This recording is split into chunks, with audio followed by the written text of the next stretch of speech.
Berbicara tentang pengelolaan khutbah Jumat di Jayapura, di kota Jayapura, di Provinsi Papua itu kita tidak bisa terlepas dari kondisi sosial Papua, di mana bahwa kota Jayapura itu merupakan didominasi oleh orang Kristen, sementara umat Islam itu merupakan pemeluk agama yang kedua.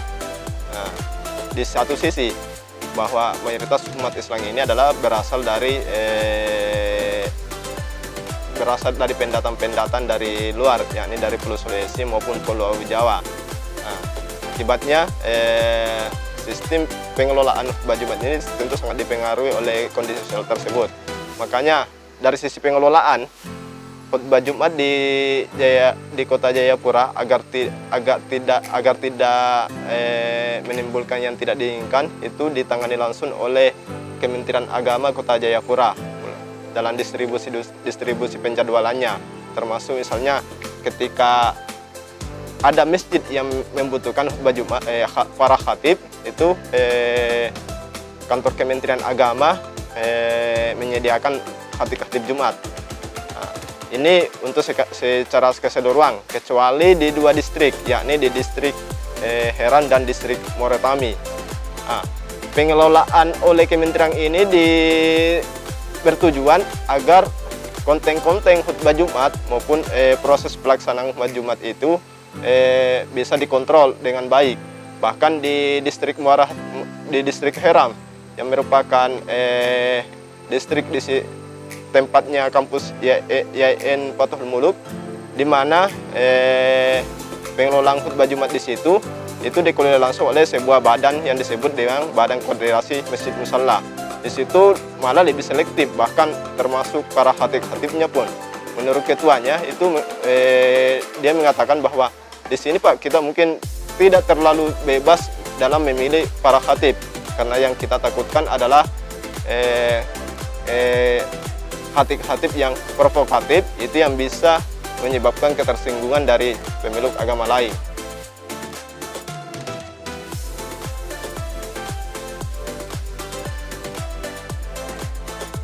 Makanya jika kita melihat pada konten-konten khatib di kota Jayapura, maka yang ditemukan bahwa tema-tema khutbah itu cenderung normatif. Itu mereka lebih-lebih membahas masalah akidah, masalah fikih dan lain-lain sebagainya. Dalam hal ini mereka lebih memilih cari aman, yaitu tadi mereka takut ada ketersinggungan dari pemeluk agama lain.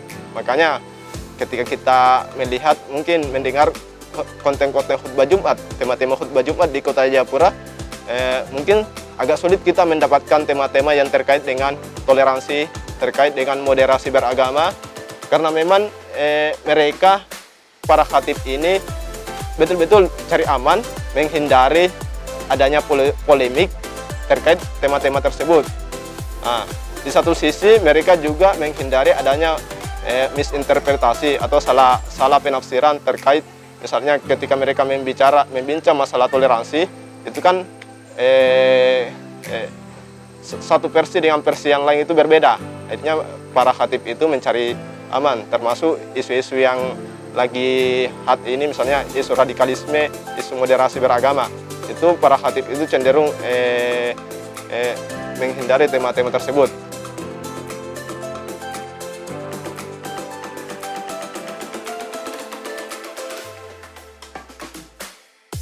Khutbah Jumat di kota Ambon menjadi tujuan bersama kota Ambon untuk membangun atau sebagai media dakwah kebersamaan serta membina umat dalam masalah akhlakul karimah. Di kota Ambon juga khutbah Jumat dimaknai untuk saling menghargai dalam konteks kajian keagamaan.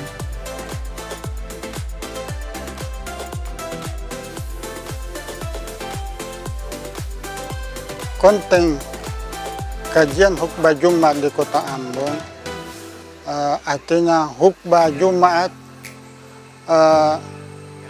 menjadi tujuan bersama kota Ambon untuk membangun atau sebagai media dakwah, menjadi sarana penting dan praktis dalam membangun kebersamaan untuk membina umat dalam masalah akhlakul karimah di Kota Ambon.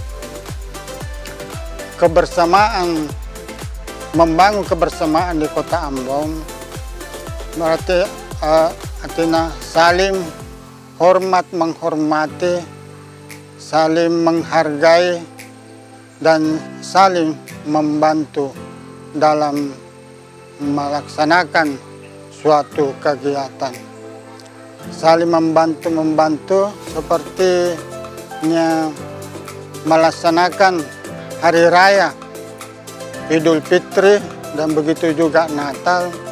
Kalau umpamanya orang Islam melaksanakan hari raya Idul Fitri, maka yang bertugas menjaga keamanan adalah orang non-Islam, itu Kristen, Hindu, Buddha.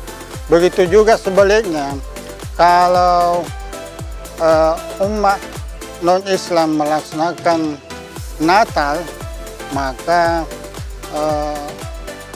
umat Islam bergiliran untuk menjaga keamanan.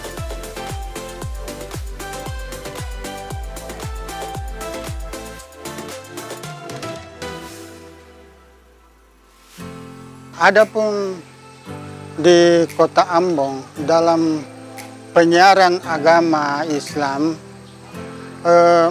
ada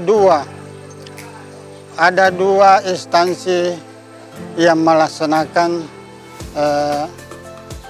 kegiatan khatib di Kota Ambon, yaitu instansi Departemen Agama dan Kodam Bintal 16 Patimura Kota Ambon. Mengapa Bintal 16 Patimura mengurusi masalah khatib di Kota Ambon? Berhubung karena pada tahun-tahun yang lalu mengalami kendala kerusuhan di Kota Ambon. Mengalami kendala kerusuhan, maka dai-dai yang ingin melaksanakan khutbah Jumat di berbagai masjid tidak bisa melaksanakan karena takut akan diculik dan diambil oleh perusuh pada saat itu. Jadi salah satu cara untuk mengatasi penyebaran Islam di Kota Ambon adalah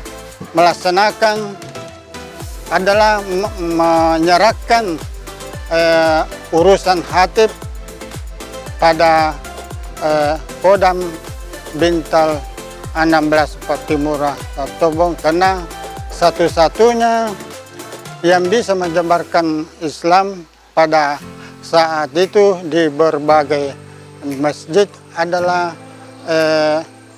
orang-orangnya Bintal Korem 16 Patimura.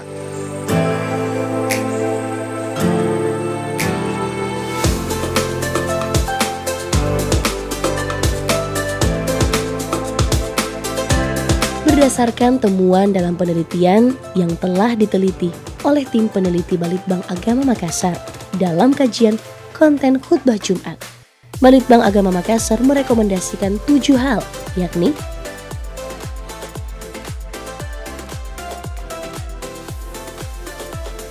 yang pertama, pengorganisasian khatib Jumat oleh lembaga dakwah hendaknya tidak hanya sekedar membagi-bagi jadwal khutbah Jumat, tetapi juga perlu mengadakan pertemuan rutin yang membahas mengenai strategi dakwah dan kesesuaiannya dengan perkembangan situasi dan kondisi jamaah.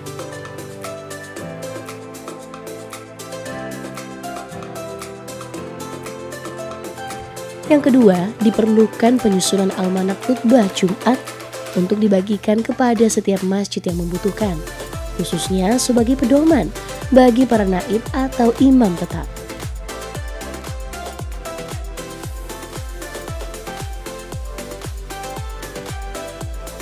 Yang ketiga, temuan tentang adanya penggunaan bahasa Indonesia sebagai pengantar dalam mayoritas khutbah dan masih terabaikannya kearifan lokal sebagai bahan dakwah.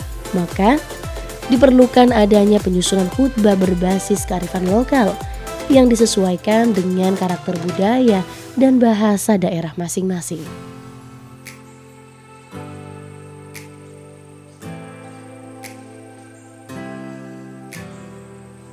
Yang keempat, perlu diinstruksikan kepada para khatib untuk membahas pula tema-tema yang berkaitan dengan pentingnya toleransi antar dan interumat beragama melalui DMI atau lembaga-lembaga dakwah yang ada di masing-masing daerah.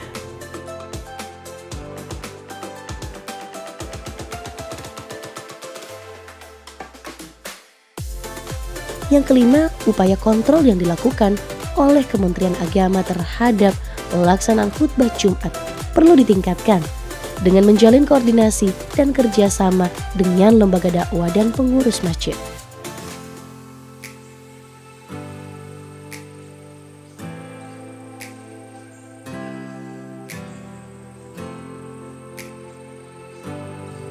Yang keenam, Kementerian Agama perlu melakukan peningkatan kualitas khatib dengan mengadakan pendidikan dan pelatihan agar mampu melahirkan khatib yang moderat, toleran, dan peka kultur.